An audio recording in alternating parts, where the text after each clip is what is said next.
Hello everybody, this is Philip Jonas at Kalamazoo Valley Community College presenting OpenStax Principles of Economics. And today we're covering sections 24.1 and 24.2, the model of aggregate supply and aggregate demand.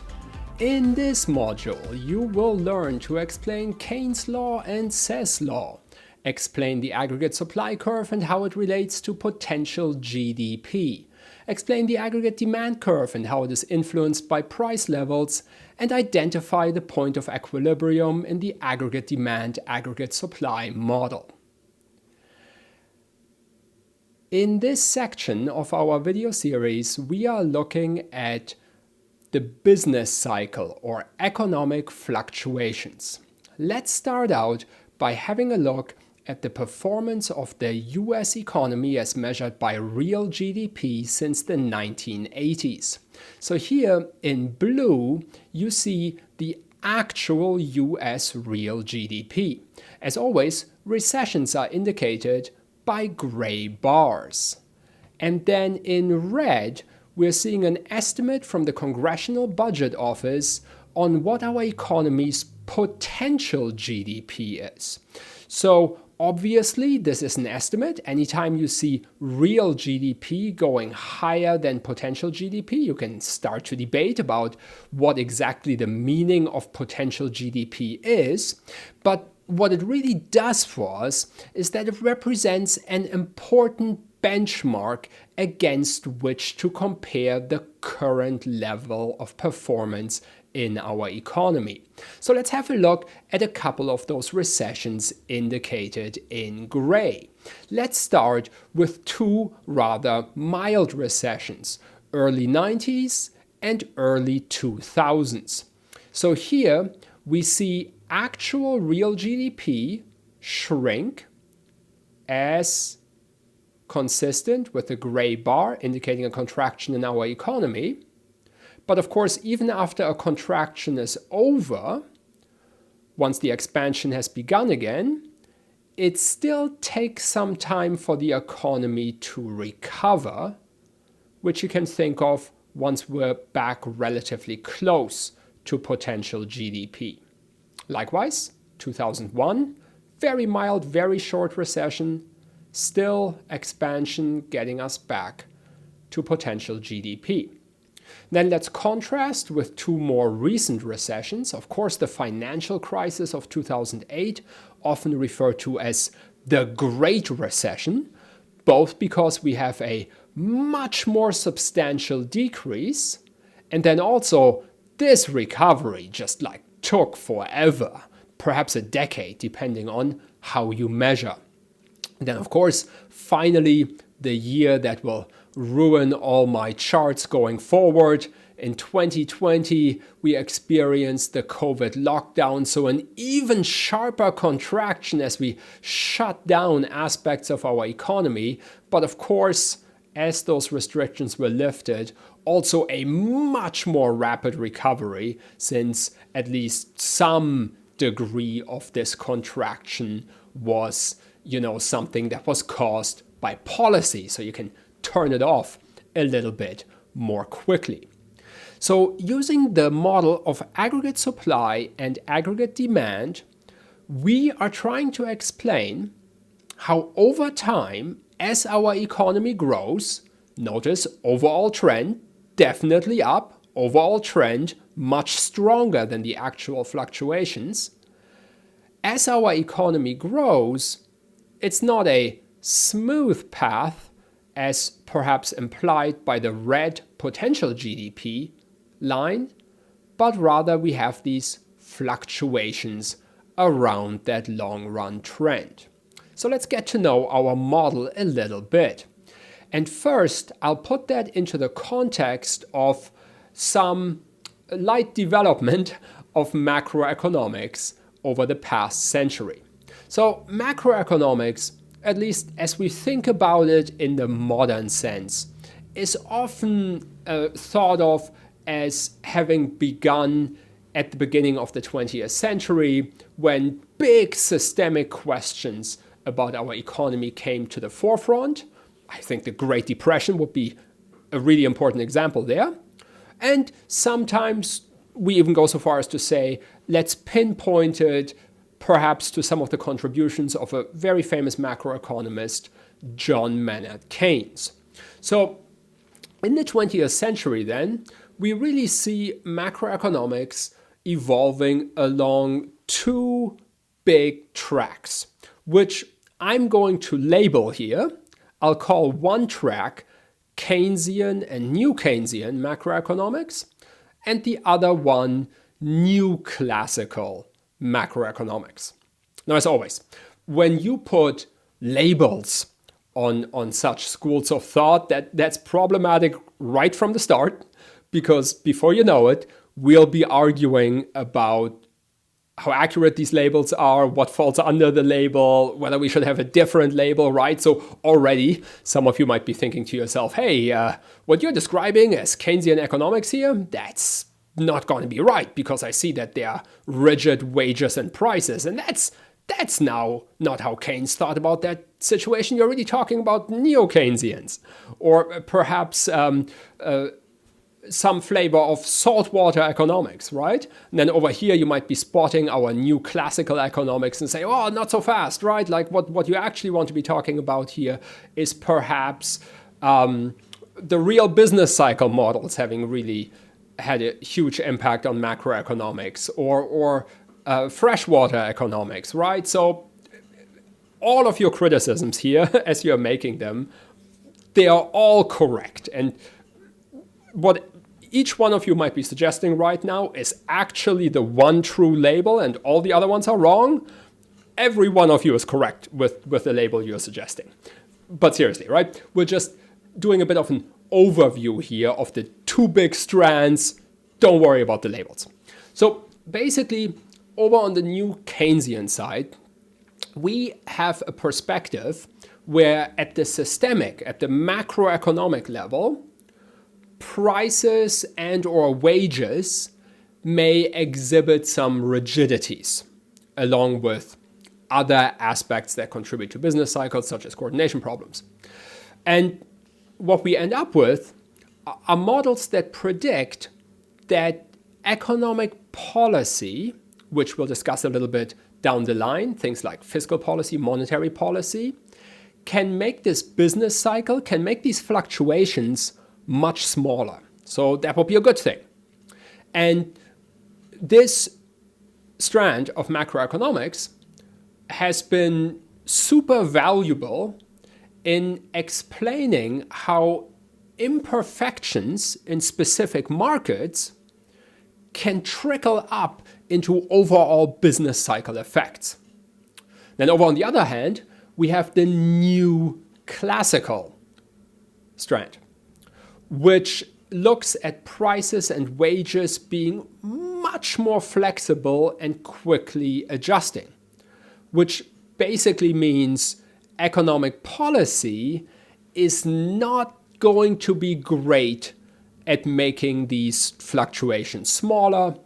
Perhaps in more extreme versions, it's even ineffective, or perhaps it's even counterproductive at giving us worse overall performance on our key economic objectives of growth, low inflation, low unemployment. And what really came out of this strand, really great, were models that describe our economy as a whole in so-called general equilibrium terms. So these are already oversimplifications necessarily of these two branches. And then sometimes they are summarized using really extreme statements. So over here on the one side, we might hear the term Keynes' law, the idea that demand creates its own supply. So first of all, most likely Keynes never said this. He was a very smart man, much more nuanced. But what the summary basically amounts to is that these fluctuations in our economy. They are big. They are usually caused by aggregate demand. We'll talk about what that is. And they are important. They cause a lot of trouble in people's lives. And we can effectively combat them through policy.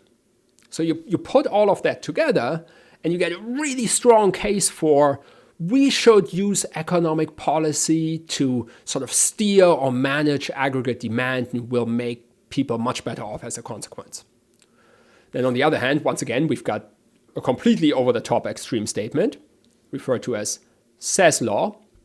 Again, most likely, Jean-Baptiste Say never even stated it, but there we are. At least he's got his name on it, right? Supply creates its own demand. And that's, of course, the opposite perspective. The perspective that over the long haul, it's this upward trend in our economy's performance that's most important. That's coming from the side that's called aggregate supply. We'll look at it. We should really focus on getting that trend as sort of big and consistent as we can. And the fluctuations, relatively speaking, they are small.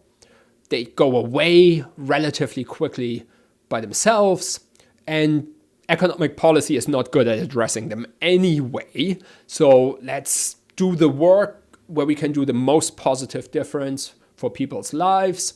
And that's on that potential GDP side. Okay, so roughly speaking, here we are, 20th century macroeconomics. That was a long time ago. Now we're in the 21st century.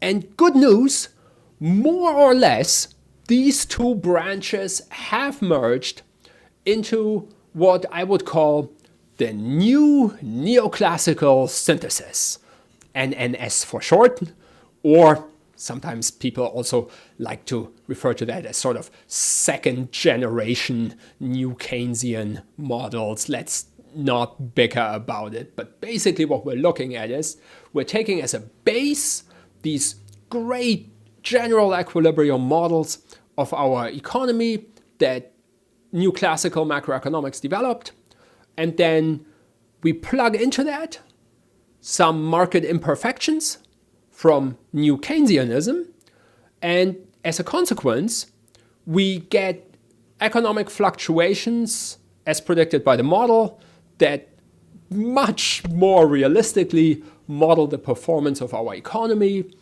and perhaps even more importantly, now everybody is speaking the same language, cooperating on the same models. Of course, there are still disagreements about the relative effectiveness of various economic policies and ideal policy rules and the role of government and all those things. But now it's happening from one big mainstream basis where I think it's fair to say basically everybody agrees there is a role for economic policy, but there's a lot more nuance to that statement as well.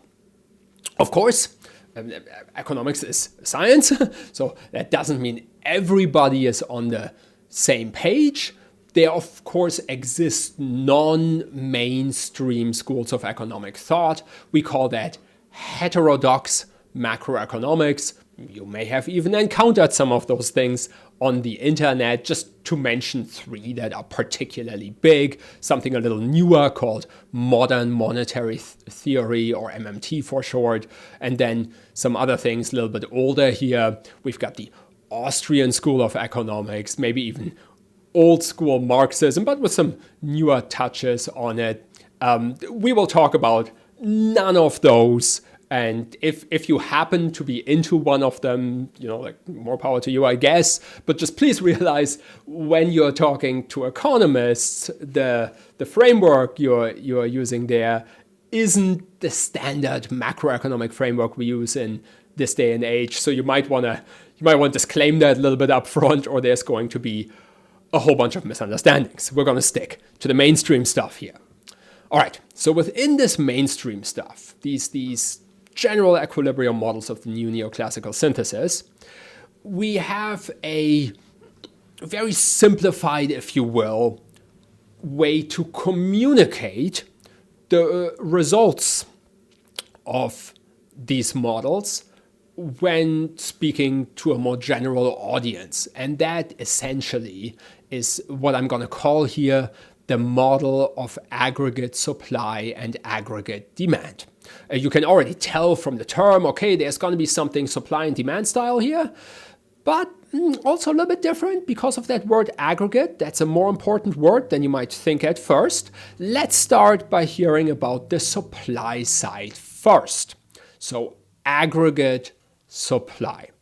Aggregate supply represents the totality of the goods and services our economy produces.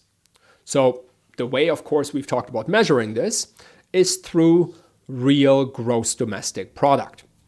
And then we are going to do a graph version of aggregate supply here, where we are going to plot that real GDP compared to the price level in our economy. Something like, for example, the implicit price deflator coming out of our national income and product accounts. And when we start looking at aggregate supply, you will notice, a little bit unusual in the supply and demand model here, it's going to have two versions, two supply curves, if you will. So there's going to be one line that's called potential GDP. We already saw it on the graph. So potential GDP represents the goods and services our economy can produce in the long run. Or what we mean there is, if all of our country's productive inputs are fully being utilized, just to name two big ones, labor and capital, for example, then our economy would be said to be at potential GDP.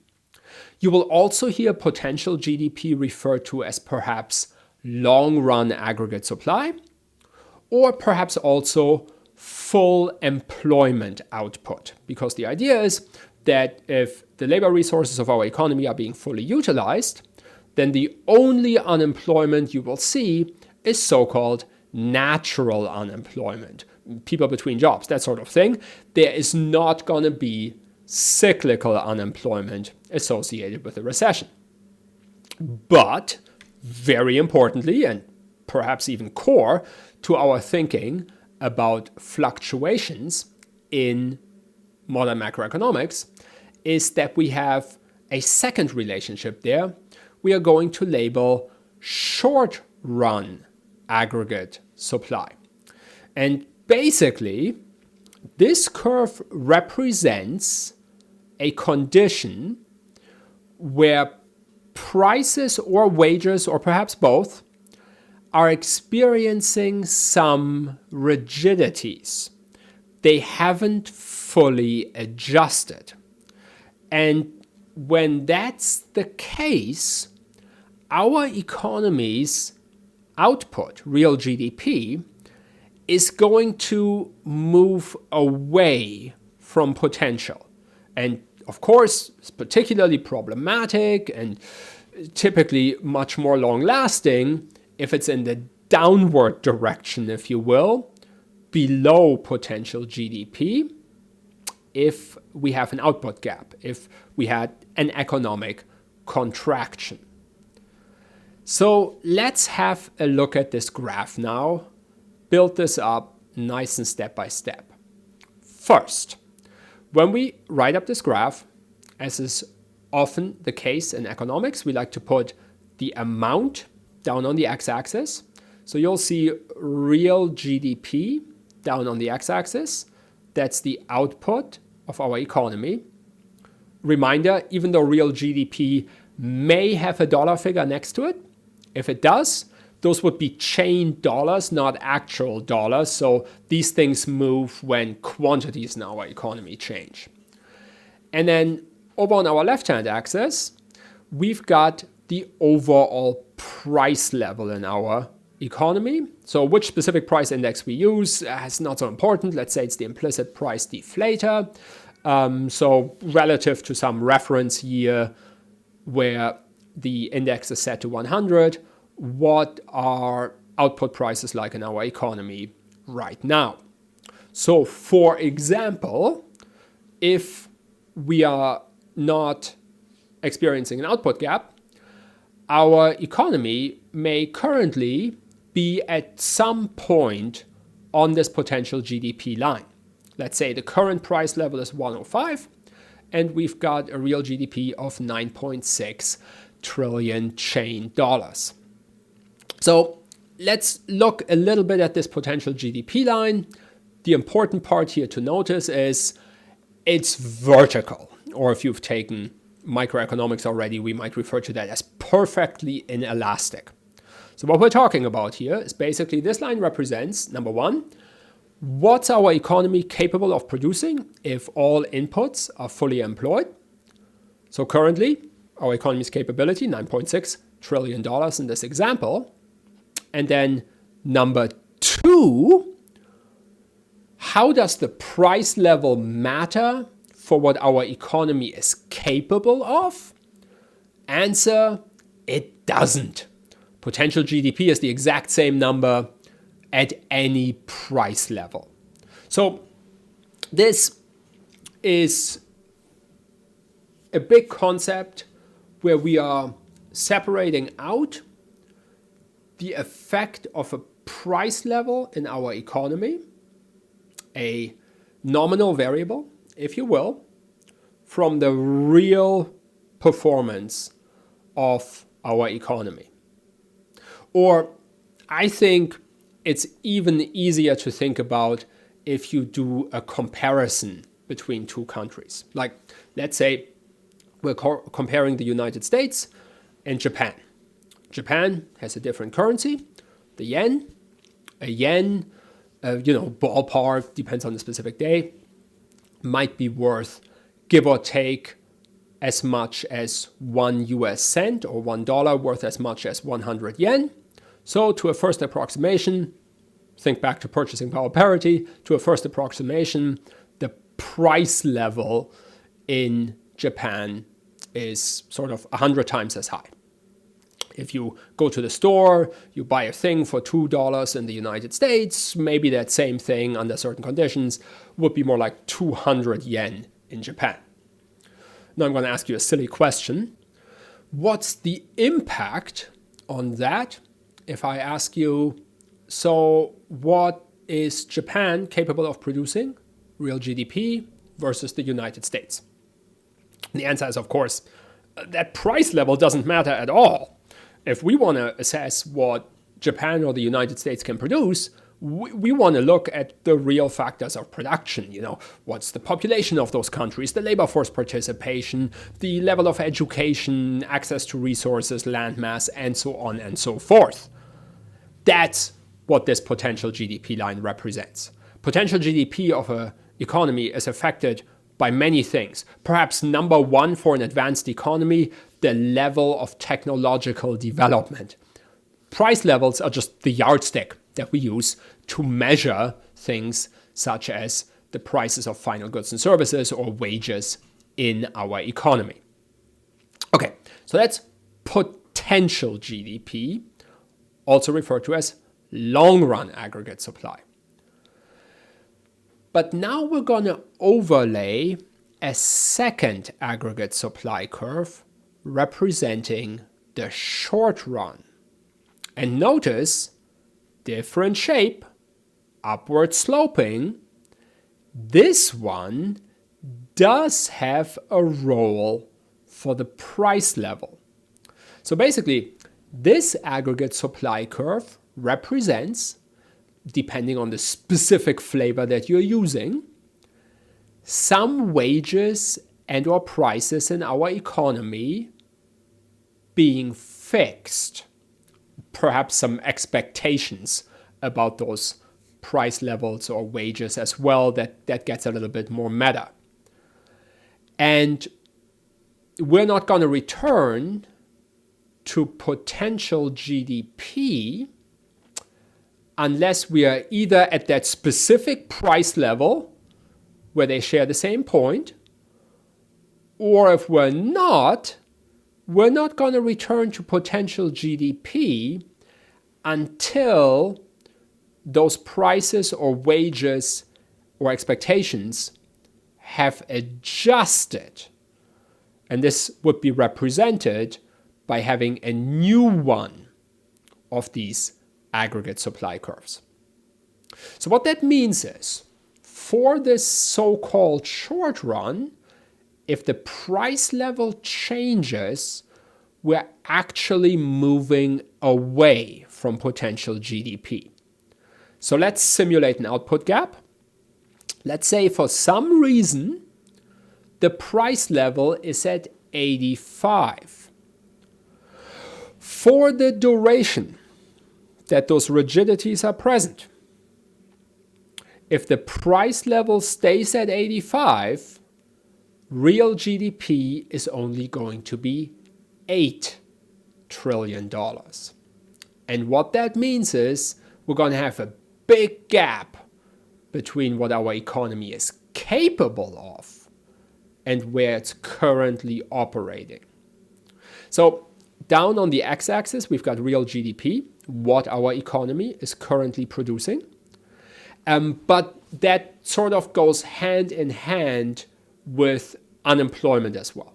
If there's a big gap between actual and potential GDP, that also means unemployment will be higher because there will be less labor utilized, since we're not doing full labor utilization by definition. So this extra unemployment, recall, some unemployment even happens at full employment, sounds a little weird.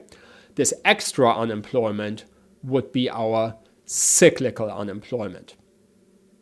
Okay, so before we move on from this short philosophical point, you might also notice with short run aggregate supply here, if the price level goes up, we end up with real GDP beyond potential GDP.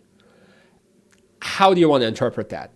Well, there's different perspectives you can have here. So number one, you could say, well, potential GDP is a bit of an estimate here. You know, estimates are never perfect. Our economy might actually be able to move a little bit beyond the estimate. Or perhaps my preferred interpretation would be, okay, if our economy is really experiencing a lot of aggregate demand, we'll put that in there in just a second, then for a little while, we can actually produce more than is long run sustainable. You know, we're going to be running the machinery at capacity. We're going to be doing lots of overtime. You know, we're gonna get some retirees with really juicy contracts to just show up to work for another year. That sort of thing that's not gonna last. But notice, you know, whether or not aggregate supply here can go beyond potential GDP. Notice the line starts getting very, very steep. Like basically you end up with lots of increases in the price level, lots of inflation, relatively extra, small amount of extra GDP in our economy. Okay, so here is how we think about what our economy produces. Surprise, we're going to put that together with a demand curve, right? A so-called aggregate demand curve. So again, aggregate. It's time to talk about this word a little bit. The difference between ordinary and aggregate supply and demand curves is that an ordinary supply or demand curves represents the supply or demand offer for one type of product in one type of market. So for example, if gas gets more expensive, then law of demand says people buy less gasoline because they'll try switching away. Maybe carpool a little bit more, maybe get an electric car, maybe take the bus. Aggregate demand is a little bit different. We're talking about as there are changes in the price level or other changes in our economy, there is a change in how much is being planned to be purchased sum total of all goods and services. So that's not a story about substituting between different goods and services. It's about the added total of purchases. Similar story over on the supply side. So when we express aggregate demand, most often we do it in terms of the expenditure components of GDP. Here you see them again, probably familiar by now. C plus I plus G plus net exports. Now, we're going to graph this aggregate demand curve in the same coordinate system as the aggregate supply curve. We're going to graph it relative to the price level, because the overall price level in our economy, even though we're not talking about switching between products, does have a little bit of an impact on the overall aggregate quantity demanded of goods and services. For, honestly, some technical reasons, they are referred to as the wealth effect for consumption, interest rate effect for investment, and the exchange rate effect for the foreign sector.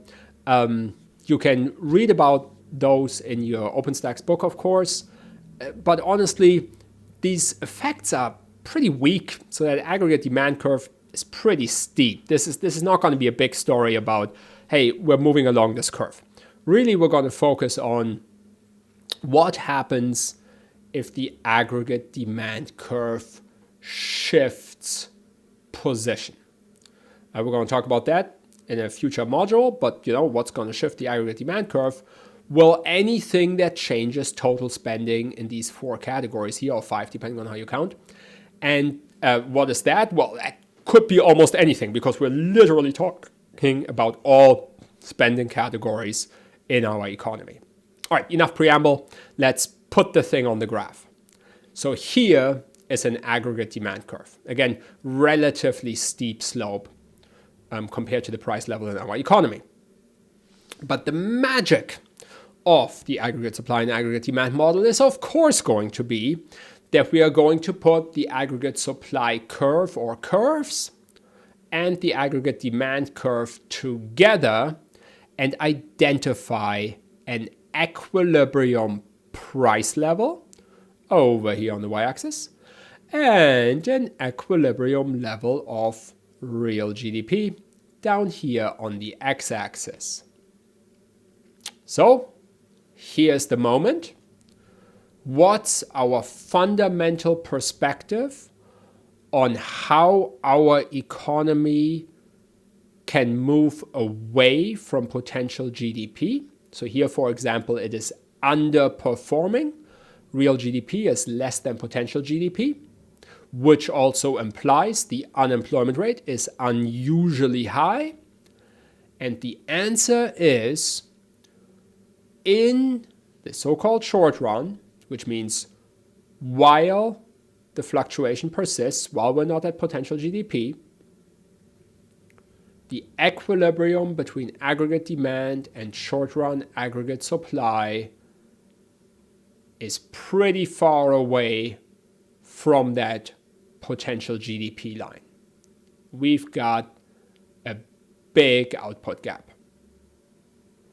And we would not be with an output gap if instead this equilibrium, once again, gets a little philosophical here, is either on the potential GDP line or relatively close to it. You could argue that as an economic system, there are always minor shocks perturbating through the system. So you're never going to be like exactly at potential GDP. There's always going to be a little bit of micro stutter. But typically, we call this a contraction if we're moving a substantial distance away from potential GDP and that unemployment rate is going up and maybe some other negative things are going on, such as, for example, personal incomes. As always, at the end of the day, let's have the National Bureau of Economic Research be the final arbiter on whether it counts as a contraction or it does not.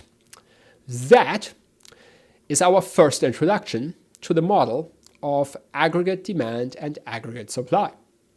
In this module, you learned to explain Keynes' law and Say's law, explain the aggregate supply curve and how it relates to potential GDP, explain the aggregate demand curve and how it is influenced by price levels, and identify the point of equilibrium in the aggregate demand, aggregate supply model.